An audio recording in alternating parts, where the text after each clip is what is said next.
America chooses to live like it's in the movie Groundhog Day. You know, you pretend that only today exists over and over and over again. And because of this forced amnesia, because of this deliberate suppression of historical awareness, the people in America don't even recognize when they're reliving their own past.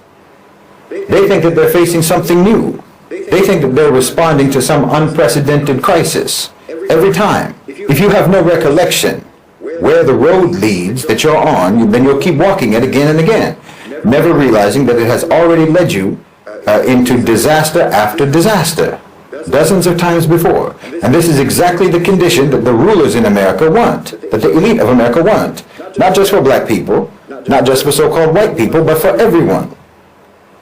Because the most effective way to ensure that a crime continues is to make sure that it is never recognized as a crime. To make sure that every time you commit that crime, it feels like the first time.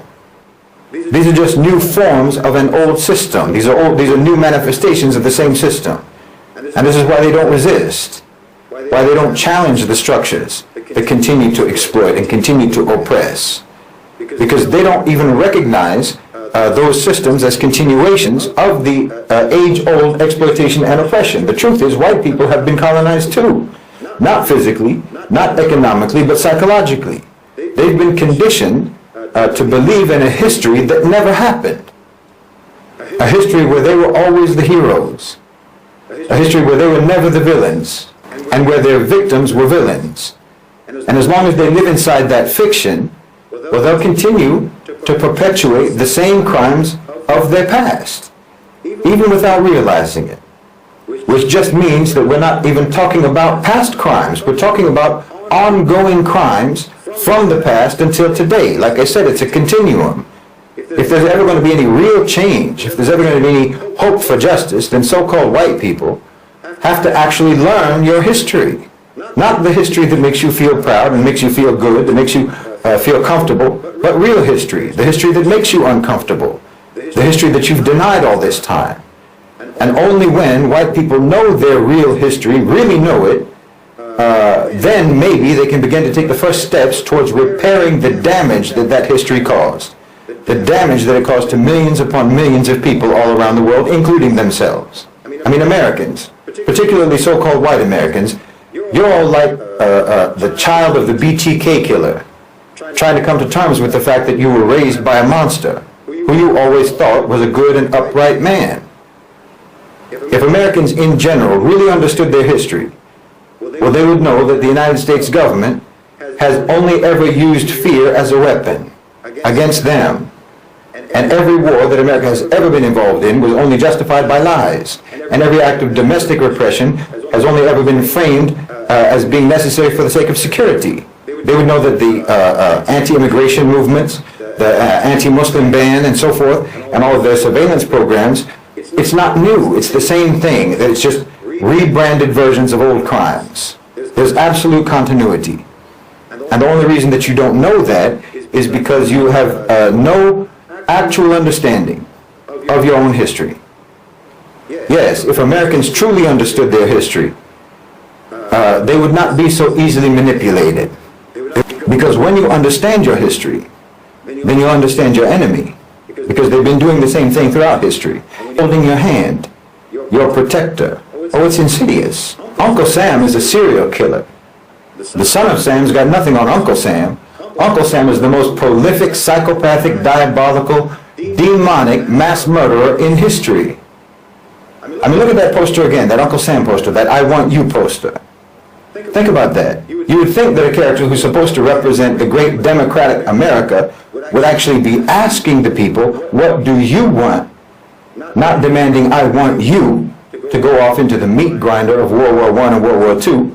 Over 500,000 American soldiers killed in Europe and in Asia, thousands of miles from the United States, because they've already built their whole life around the assumption that the reality that they live in is not horrible. You've been drinking blood your whole life thinking it's cherry Kool-Aid. You know, the torch of the Statue of Liberty isn't a guiding light, it's an arsonist's weapon.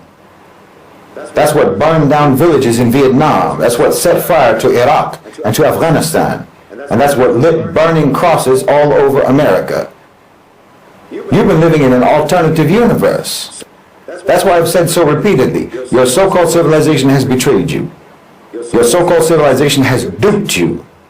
They got you to sign off on policies that they told you were for the protection of liberty and justice, but were actually policies for mass murder, crimes against humanity, war crimes, savagery, and enslavement.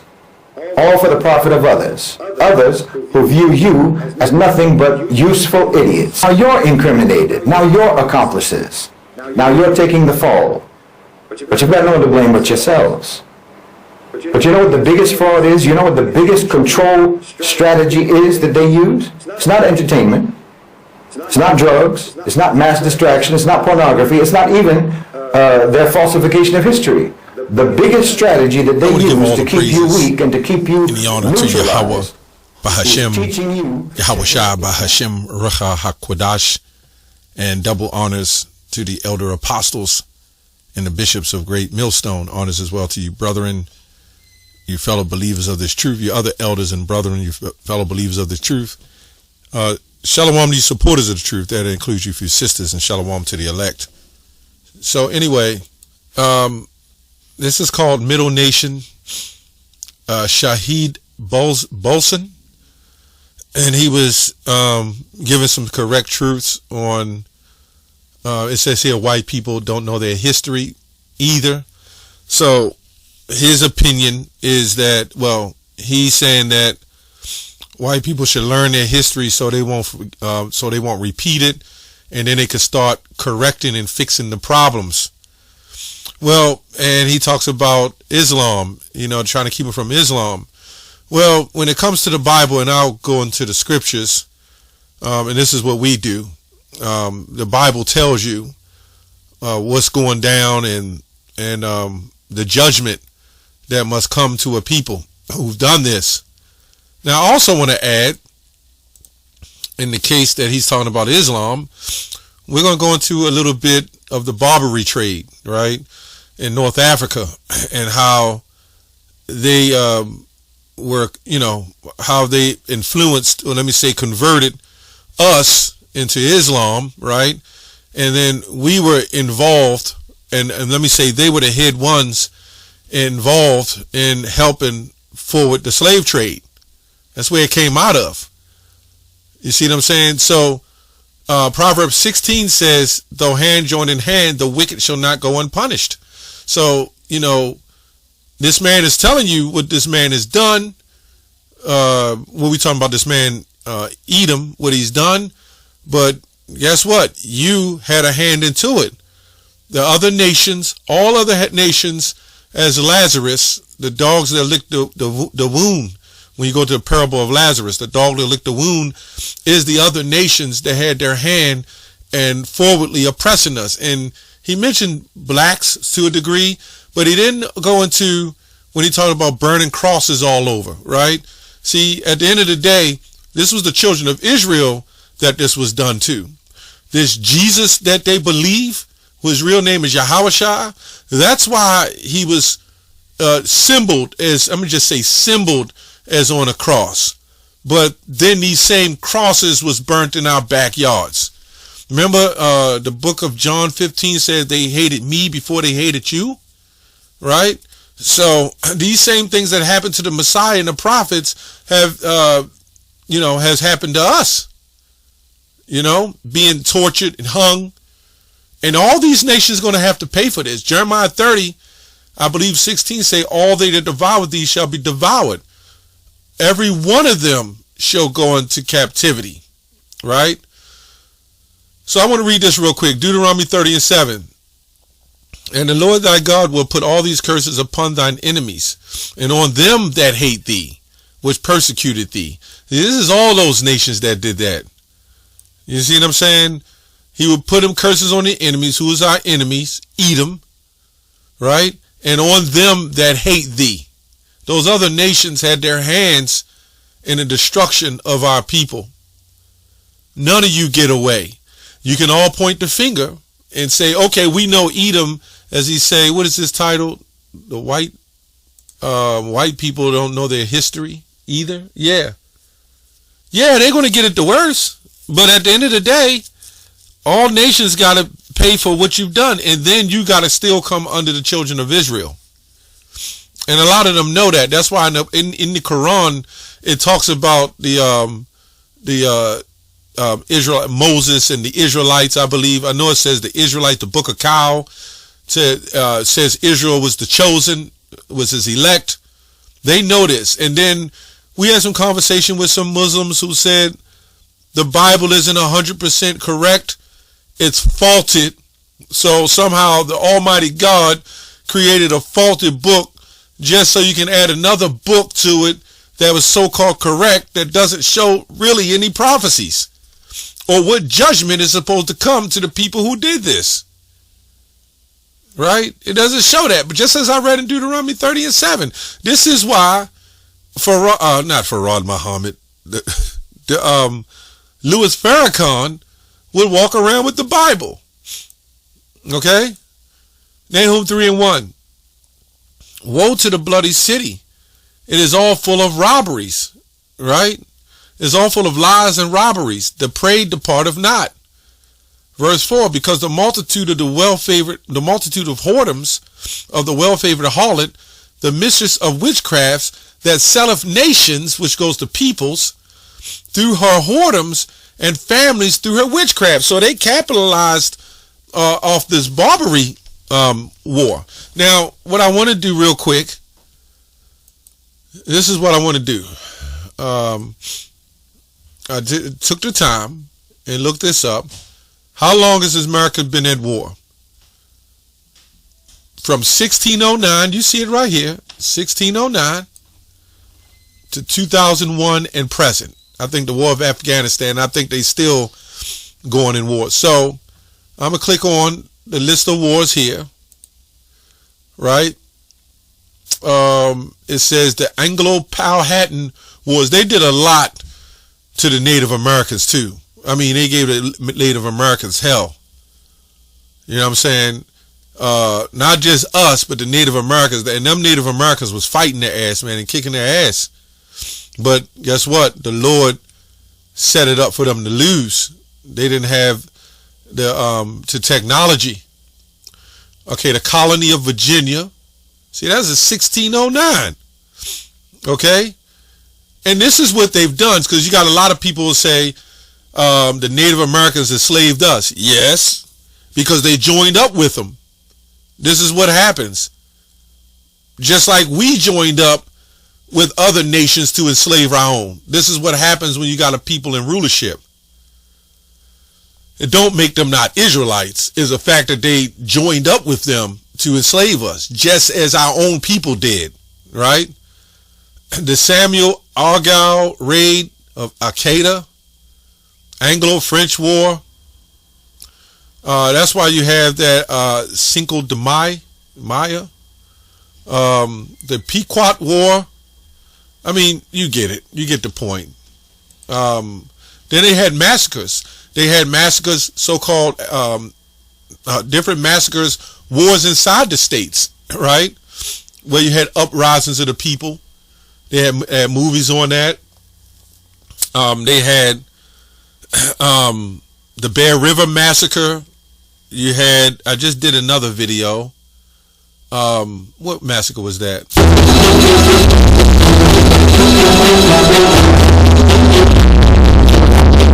We are certain that a reign of terror against the black population of that part of Phillips County took place. Predominantly black town of Elaine, Arkansas, a dark and sinister event unfolded that would shake the community to its core forever. That September unholy night, filled with unearthly terror and bloodshed, continues to resound in the annals of history. It was the day where a group of white mobs had descended on the predominantly black town, leaving a trail of irrevocable damage in their wake. This would turn out to be one of the darkest chapters in America's history, one of the deadliest acts of racial violence in the early 20th century, known as the Elaine mass killing or the Elaine race riots. Okay, so I just wanted to show that. I knew I had it. I think the way I title it, the tube took it down because of graphic scenery, although this video is up on other channels. I don't understand that, but okay. I still kept it. I was going to re-upload it. So anyway, we're going to jump down here to 1700s to the 1900s. Okay, it talks about the American Revolution, of course, the Cherokee American Wars, the Northwest Indian Wars, the Quato Wars. Here we go. The first Barbary War, right? Which goes, those was like, I believe they said the Indian Ocean. There was like wars that was fought, like used over the waters, because you had the slave trades, right? Before the transatlantic slave trade, you had the sub-Saharan slave trade, and they involved a lot of these particular nations. The Arab nations was involved in that, right? And this is how it makes sense how we got sold, and our own people was used to help doing that, because we was captured and we was converted to Islam. Remember, the Moors spoke a form of Islam, right? Because we had converted to Islam. Okay, there's a whole lot on here. So the Barbary goes to, it says barbarian, meaning is foreign lands, foreign country, barbarous, strange, Saraceno nations on the coast of North Africa, and attest to the 1590s via French Barber, ancient Arabic name, inhabitants. This is where you get the, like the so-called pirates, they would say, inhabitants of North Africa and Egypt, right? It says here, perhaps native, perhaps an Arabic word, Barbara, to Babel, confused, right? Babylon. This barbarian, the actual relationships of the Arabic and Greek word cannot be settled in the European language. Barbary have first been treated as identical. You get the point. Barbary or Byzantine, which goes back to backwards. Barbary, land of Barbary. Right? So when those ships was built, you know what I'm saying? And we know that these ships were made and crafted. Who do you think built these ships? Yeah. Who built those ships? Those same people, right? They were funded. And I remember I talked to I believe it was Ishmael. He might have been Elam. I'm not sure. I can't remember. And he said, well, it wasn't our fault. You know, our hands was tied. We had to do it. But remember, years before the transatlantic slave trade, you was going around, and this is where Edom got it from. You was going around and you taught them how to break slaves and do the things that they did. That's another video. I just wanted to show that they've always, this place has always been at war. So I took the time to look up, right? How many treaties have America broken? It says from 1778 to 1871, the United States government entered into more than 500 treaties with the Native American tribes. All of these treaties have since been violated in some way or outright broken by the U.S. government. Right, didn't they make treaties with so-called blacks too? You're freed, you're 40 acres and a mule, you'll have rights, civil rights. Like, come on, where are the rights? Right? Then they set up traps, push drugs, right? Psychologically destroyed the families. The what they call it, the Housing Act, which the younger brother in the camp brought out. It was originally called the Housing Removal Act, and then became the Fair Housing Act for families, and families start with fathers. Now it's women and children. So you get the point. Anyway, the Native Americans and First Nations of people still fighting for their treaties and rights. Yeah. This is what you see. This is what they've always done. So how's it so? If somebody's a liar or a hypocrite, how can they be trusted? You haven't forgot Hiroshima, Nagasaki. You haven't forgot Vietnam. All these nations want their payback, man. And the Lord will make sure it's just due. Right? The scripture says here, a good tree bringeth forth good fruit, but a corrupt tree bringeth forth bad fruit. Was this place built on good fruit? This is why you see the mega, make America great again. It was great for who? How did you make America great? Was it off the bloodshed of the natives and the so-called blacks? Yeah. What about those cars? Those electric cars with that lithium, that blood lithium that you send in those Africans, them young boys, because they're small, young 7-year-old boys climbing up into those rocks to pull lithium. Some of them don't make it out. They're losing their lives. All to make a survival. Blood money. This is all this man has ever done. It's called blood lithium, by the way. Jeremiah 51:3. Now let's go to 51. And let me go to 1. Thus saith the Lord, behold, I will raise up against Babylon, right? And against them that dwell in the midst of that, rise up against them and destroy me a destroying wind, right? And will send unto Babylon fanners that shall fan her and shall empty her land. For the day of trouble they shall be again her round about. Against him that bendeth, let the archer bendeth the bow, and against him that lifteth himself up in a brigandine, which is a form of military armor, so to speak, and spare ye not her young men, destroy ye utterly all of her host. Right? Let me go on down to 9. Okay, we would have healed Babylon. Let me go to 8. Babylon is suddenly fallen and destroyed. Now, this also goes to Revelation 18. Right? Howl for her, take balm for her. If so, she may be healed. Right? So a lot of people, they would expose what's going on in Babylon, but they want to keep it healed so they can keep the business going. Off the backs of who, though? Who makes up the mass spending in this country? Because we're so poor, we're the ones that spend the most in the majority.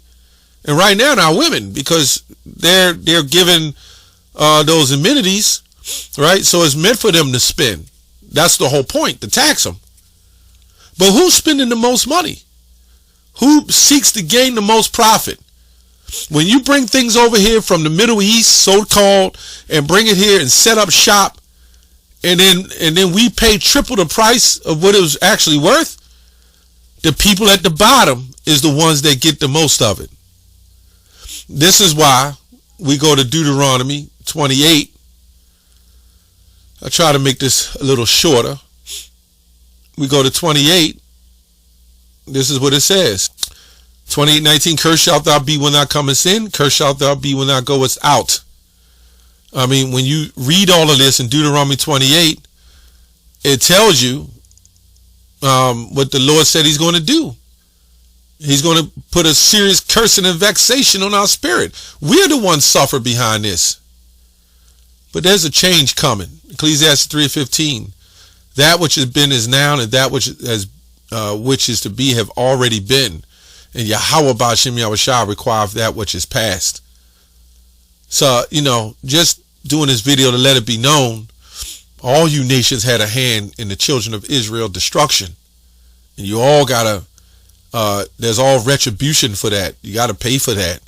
One way or another, right? And Edom, this man recognized the sickness of this man and what he's done. But remember, everybody played the part in this, man. Joel 3. For behold, the days come, behold those days, in those days, and at that time when I shall bring again the captivity of Judah, Jerusalem, I will gather all nations, including them, and will bring them down in the valley of Yahweh's judgment, and I will plead with them there for my people and my heritage Israel, whom they have scattered amongst the nations and parted my land. So if I go in a store and steal, and I have an accomplice with me. He didn't steal, but he was with me on the lookout, making sure I was good. Does he get the charge too? Yes, he does. So those other nations that help with those ships and help transplant us from one place to the other, you all had a part in it. And then you look at us now and just see that this is the most destroyed and craziest people on the planet. But at the end of the day, you were the root cause of it, of breaking up families and homes. So you had a great jump on us on so-called morals when you were immoral. But you had a great jump on us in finances, right? Morals and everything else, because we were totally destroyed. And it's because the Lord put that curse on us for that to happen. So you had a head start. And then that's what kept us on the bottom so many years. But there's a new breed of men waking up, right? And followers and some of the sisters. But the breed of the elect men are waking up. And we're exposing all this. And the Lord is going to be with his elect. Right? The Lord is going to be with his elect. This is what it says. And they have cast lots for my people, and given a boy for a harlot, and sold a girl for wine that they might drink.